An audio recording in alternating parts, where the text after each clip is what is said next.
There's no feeling more intense than starting over.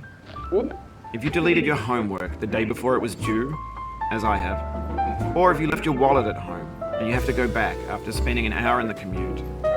If you won some money at the casino and then put all your winnings on red but it came up black. If you got your best shirt dry cleaned before a wedding and then immediately dropped food on it.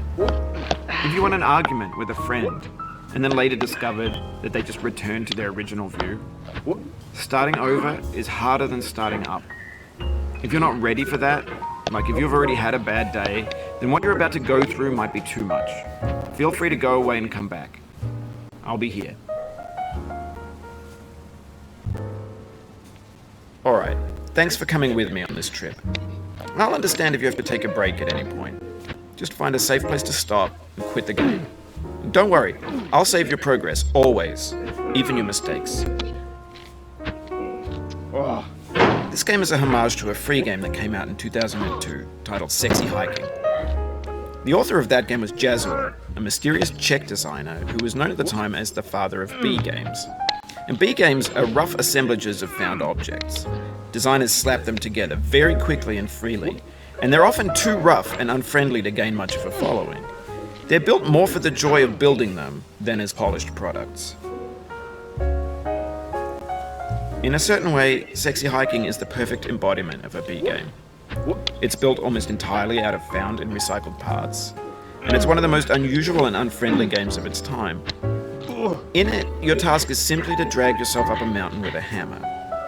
And that act of climbing, in the digital world or in real life, has certain essential properties that give the game its flavor. No amount of forward progress is guaranteed. Some cliffs are too sheer or too slippery, and the player is constantly, unremittingly in danger of falling and losing everything. Anyway, when you start Sexy Hiking, you're standing next to this dead tree that blocks the way to the entire rest of the game. It might take you an hour to get over that tree, and a lot of people never got past it. You prod and you poke at it, exploring the limits of your reach and your strength, trying to find a way up and over. And there's a sense of truth in that lack of compromise. Most obstacles in video game worlds are fake. You can be completely confident in your ability to get through them once you have the correct method or the correct equipment or just by spending enough time. In that sense, every pixelated obstacle in Sexy Hiking is real.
The obstacles in sexy hiking are unyielding, and that makes the game uniquely frustrating.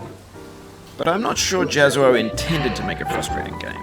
The frustration is just essential to the act of climbing, and it's authentic to the process of building a game about climbing.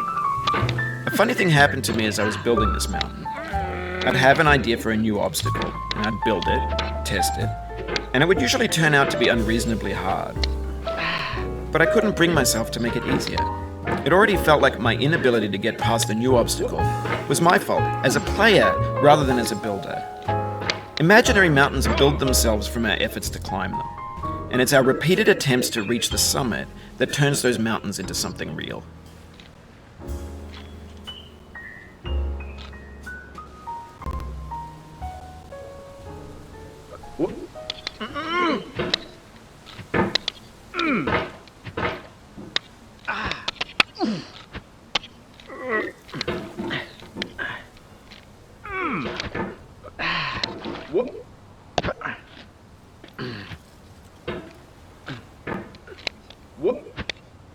Oh, you just lost a lot of progress. That's a deep frustration, a real punch in the gut.